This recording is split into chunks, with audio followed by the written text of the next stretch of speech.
Assalamualaikum warahmatullahi wabarakatuh. Salam sejahtera untuk kita semua. Perkenalkan, saya Mulyana dari kelas E Pendidikan Bahasa Inggris angkatan 2023 dengan NIM H01235114. Di sini saya akan mempresentasikan materi tentang tahap pertumbuhan individu berdasarkan usia. Nah, langsung saja, apa itu pertumbuhan individu? Pertumbuhan individu adalah proses perubahan yang terjadi pada manusia dari lahir hingga tua. Mencakup aspek fisik, kognitif, sosial, dan emosional. Proses ini berlangsung seumur hidup dan terbagi dalam beberapa tahap usia, masing-masing dengan ciri khasnya. Yang pertama, masa bayi 0 sampai 2 tahun. Pertumbuhan fisik sangat cepat. Bayi mulai belajar merangkak, berdiri, berjalan, dan berbicara. Tahap ini penting untuk membangun ikatan emosional yang kuat dengan orang tua, serta dasar kepercayaan terhadap dunia. Kemudian yang kedua, masa anak-anak awal umur 2 sampai 6 tahun. Anak mulai mengembangkan keterampilan motorik dan bahasa. Pembentukan kepribadian awal dimulai. Anak juga menunjukkan rasa ingin tahu yang tinggi dan mulai mengenali aturan. Kemudian yang ketiga, masa anak-anak akhir 6 sampai 12 tahun. Anak mulai berpikir lebih logis. Anak belajar bersosialisasi, mengikuti aturan, dan membentuk harga diri mulai melalui aktivitas di sekolah. Kemudian yang keempat, masa remaja 12 sampai 18 tahun. Masa ini terjadi pubertas dan perubahan hormon yang memengaruhi fisik dan emosi. Remaja mulai mencari jati diri, mengeksplorasi nilai, dan membangun kemandirian. Kemudian masa dewasa awal hingga tua. Perkembangan bergeser ke arah psikososial, mulai dari membentuk hubungan intim, membangun keluarga dan karir, hingga menghadapi masa pensiun dan menerima kehidupan secara reflektif. Kemudian kita masuk pada tugas perkembangan berdasarkan tahapan usia. Setiap tahapan usia tidak hanya membawa perubahan fisik dan mental, tetapi juga membawa tugas perkembangan yang harus diselesaikan. Jika tugas ini tercapai, maka individu akan berkembang sehat dan seimbang. Jika tidak, maka bisa muncul kesulitan di masa depan. Tahap pertama, anak-anak. Anak-anak mulai belajar berjalan, berbicara, mengenali lingkungan, dan mengembangkan keterampilan sosial dasar, misalnya bermain bersama. Pondasi ini penting untuk perkembangan kepribadian dan kemandirian. Kemudian tahap remaja, masa remaja. Di sini membentuk identitas diri, seperti siapa saya. Di sini kita mulai memikirkan masa depan dan cita-cita, belajar mandiri dan mengelola emosi yang mulai kompleks. Kemudian dewasa muda. Pada dewasa muda kita mulai fokus membangun karir dan stabilitas hidup. Kemudian dewasa madya. Biasanya telah mencapai puncak karir, mendidik anak dan memberi kontribusi kepada masyarakat. Kemudian lansia. Pada tahap ini kita akan menghadapi kenyataan hidup seperti pensiun, kesehatan menurun, dan kematian pasangan. Jika kita berhasil melewati dengan baik, akan merasa damai. Tapi jika tidak, bisa mengalami penyesalan.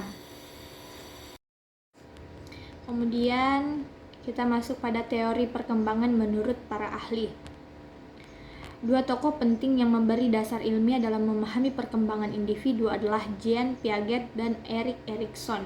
Keduanya melihat perkembangan manusia sebagai proses bertahap, namun dari sudut pandang berbeda. Yang pertama, Teori Jean Piaget, teori perkembangan kognitif.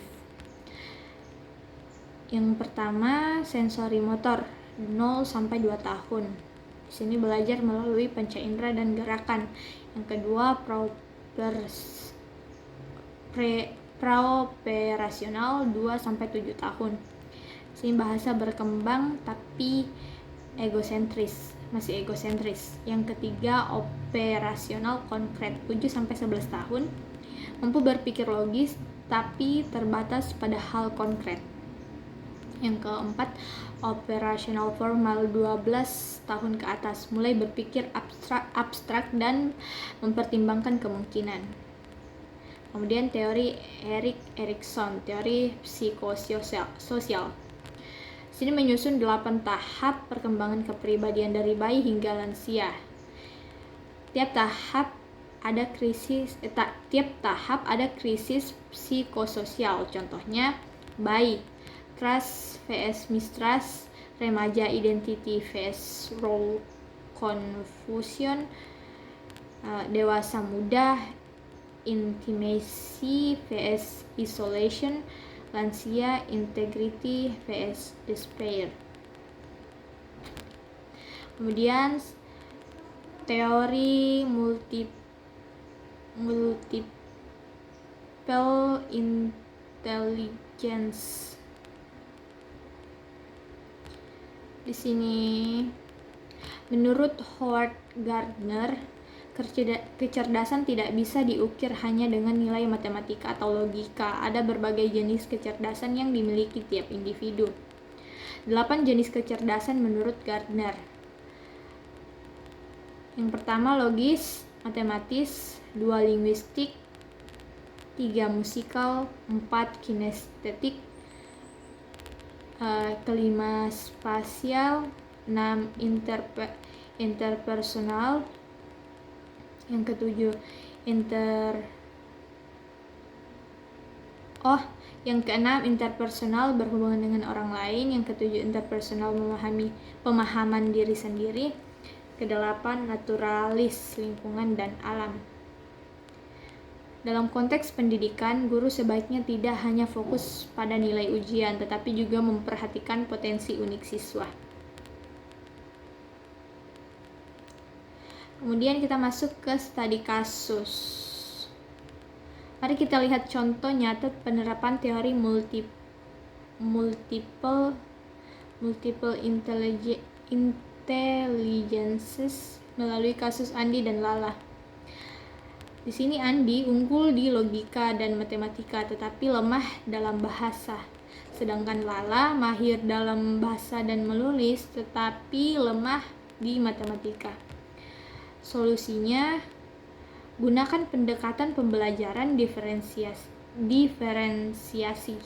Tugas untuk Andi membuat grafik dari cerita, sedangkan tugas untuk Lala menulis cerita berbasis konsep matematika.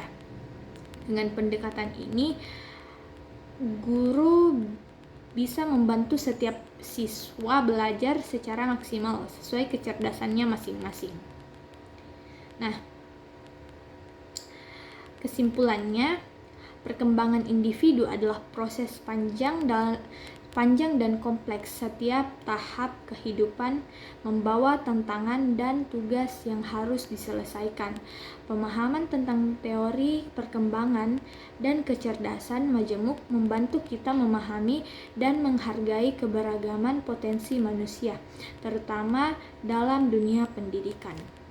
Baik, mungkin itu saja presentasi saya yang dapat saya sampaikan. Kurangnya mohon dimaafkan. Wabillahi taufiq walhidayah. Wassalamualaikum warahmatullahi wabarakatuh.